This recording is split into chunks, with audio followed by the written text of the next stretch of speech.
Hi everyone, welcome to a new episode of Explore and Engage with Anam. Former President Donald Trump's mugshot is now circulating all over the world through internet. The left wanted to humiliate our former president Donald Trump using the legal system and by getting his mugshot. But guess what?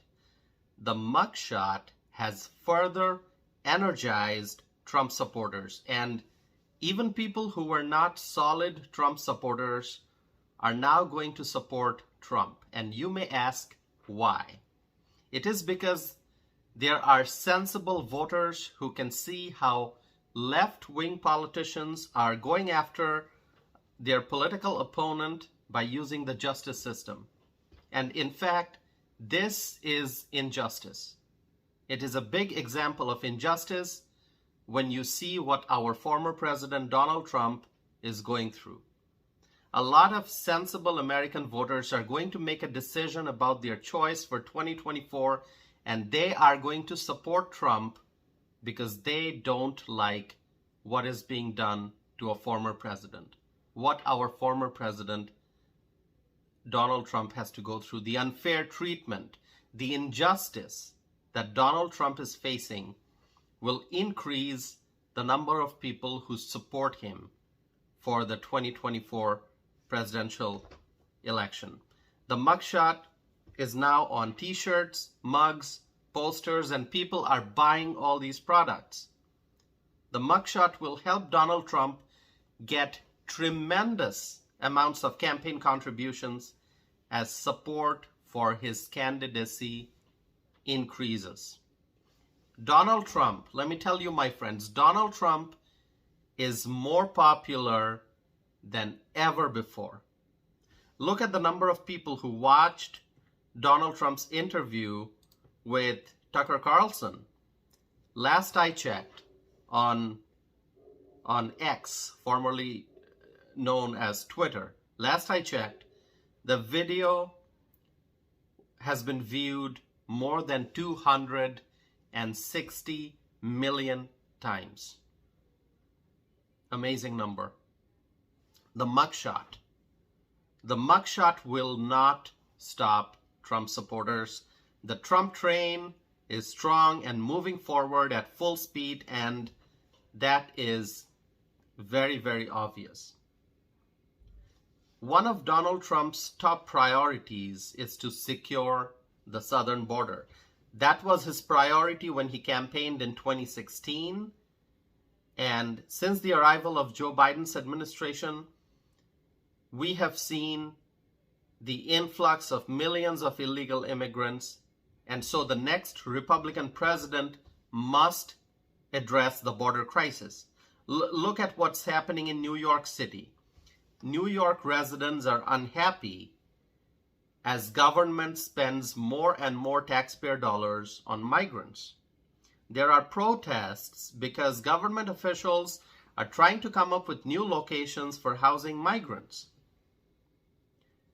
There was a protest outside St. John Villa Academy, a former Catholic school, which has been chosen for housing migrants.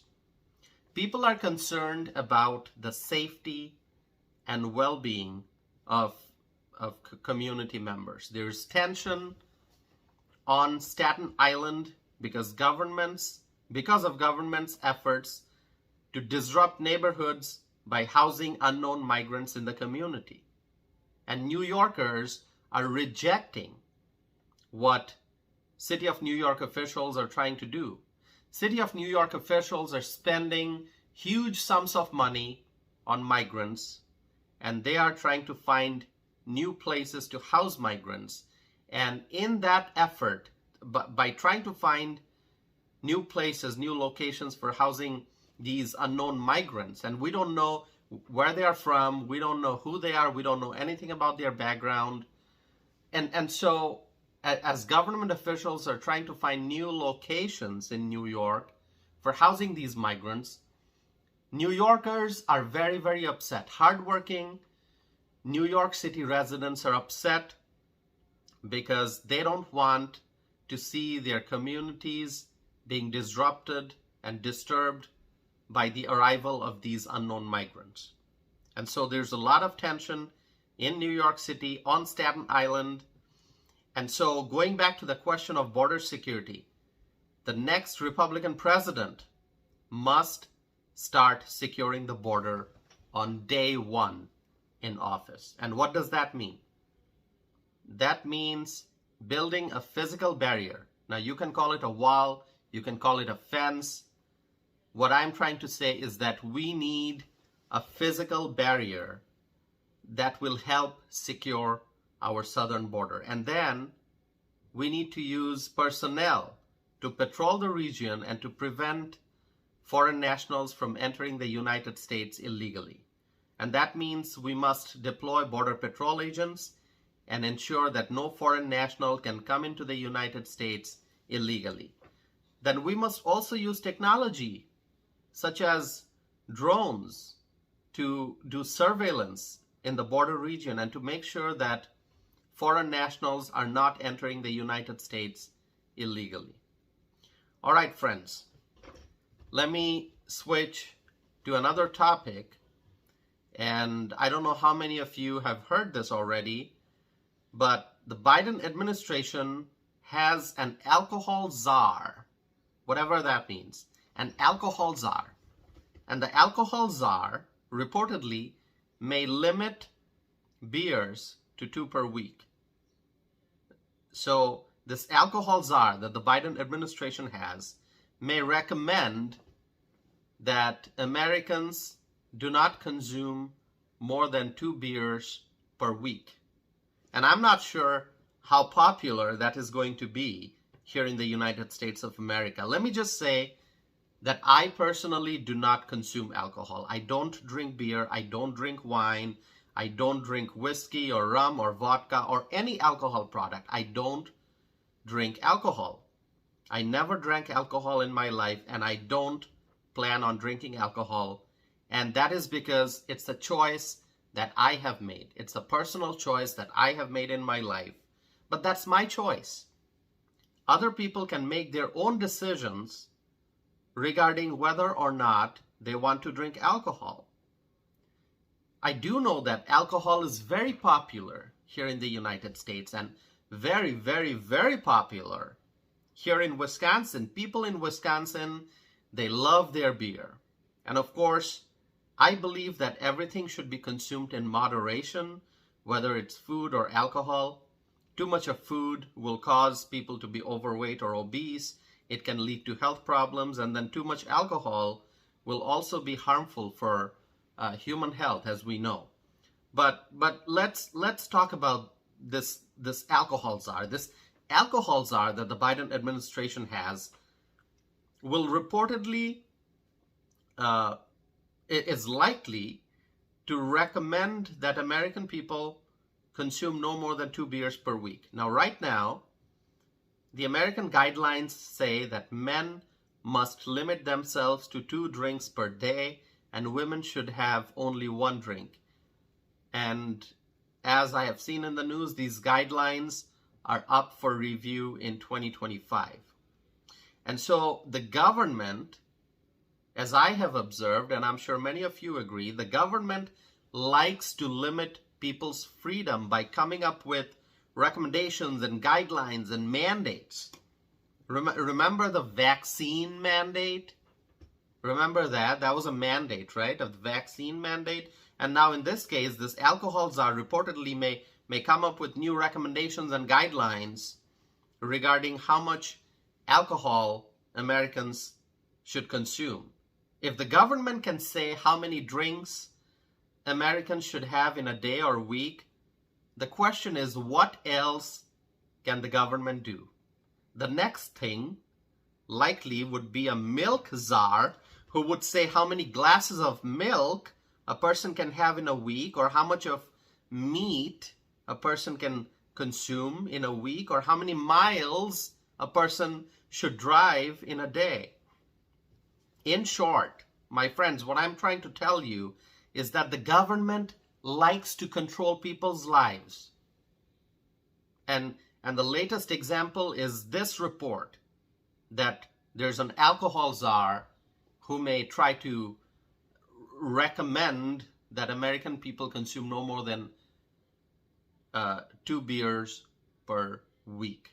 Okay, share with me your thoughts, my friends. As I've said before, I believe in freedom. I think people should make their own decisions about their life, whether it's their personal life, whether it's a question of medical freedom, whether to get a vaccine or not. People should have complete freedom to decide what they want to do. So share with me your thoughts regarding this alcohol czar and what new recommendations are likely to come from the federal government. I want to hear your opinion on this matter. So go to tossifanam.net, send me a message, connect with me on social media, and let me know your thoughts. Okay, my friends, before I conclude today's episode, there's something else that I would like to discuss, and that is that is something that pertains to generations. You know, generations after generations. We see the silent generation, the baby boomer generation, Generation X, millennials, and Gen Z now. I keep hearing lots of criticisms about Gen Z, Generation Z. People say that Generation Z folks, they don't want to work, they are not serious about their life and career, that Gen Z individuals spend a lot of time on their phones, that they are lazy, and so on and so forth. I'm sure many of you have heard this. Now who's Gen Z? First, let's define who's Gen Z. Gen Z are people born in the years from 1997 to around 2010. Some will say 2010, some say 2011, 12, but you know, it's around that time. So here's my question. Who raised Gen Z? Who handed a cell phone to Gen Z? Who was in charge of educating Gen Z? The older generations, correct? Gen Z did not invent the smartphone, but they learned to use it because the older generations handed them smartphones. When Gen Z children went to school, the teacher was probably not a Gen Z person. The teacher was likely someone from the older generation. The parents who raised Gen Z kids were people from older generations. So I think any flaws that Gen Z individuals may have, the blame for that should go to the older generations. I am a millennial, and I remember how older generations would blame millennials and call them lazy. That's no longer the case. Now, the older generations are blaming Gen Z. I think there's a trend that we see across generations that older generations blame the younger generations. But the interesting thing is that the older generations create the path that younger generations walk on. The older generations raise the younger generations. They create the world that younger generations enter. The world that the millennials inherited were shaped by the older generations. Similarly, the world that Gen Z inherited were created by the silent generation and by the baby boomers and Gen X. So I think this is something that folks must remember before calling Gen Z all kinds of names like lazy and stubborn and so on and so forth. I think each generation has gifts. Each generation contributes something valuable to the world, and if we want to discuss each generation individually, it'll be a very long conversation. So I'm not going to go into that broad of a discussion in this episode. Let me tell you, my friends, my favorite generation, guess what? It is the millennial generation. And some may say, oh, you are a millennial, that's why you like the millennial generation. Maybe that's the case. I don't know. But my favorite generation is the millennial generation. And perhaps in some other episode, I will explain the reason for my choice. Of course, as I said, I'm a millennial myself, and maybe that's why I like millennials. My friends, share with me your thoughts, whether you're a baby boomer, Gen X, millennial, Gen Z. If you're listening to my podcast, please share with me your thoughts. Let me know what you think. And I hope to be back again soon with a new episode of Explore and Engage with Anam.